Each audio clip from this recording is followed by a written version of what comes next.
Hello everyone and welcome to a quick Chrome tutorial. In today's video I want to show you how to use the picture-in-picture feature in Google Chrome. It's actually quite simple. To do this I first open Chrome and on Google I search for the Chrome Web Store and click on it.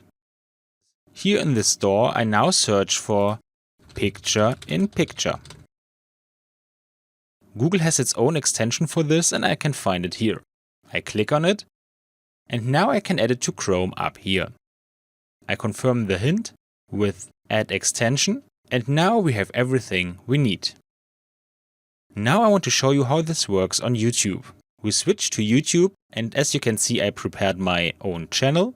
And now I select a video I want to use in this mode. And for the picture-in-picture mode I have to press the Alt key and P.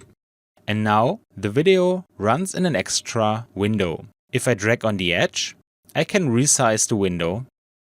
And if I click and drag in the middle, I can move the video anywhere.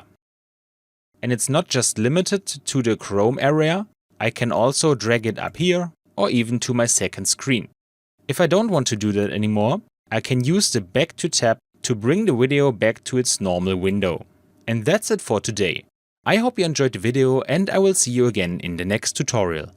Until then, your tutorial guy. Bye.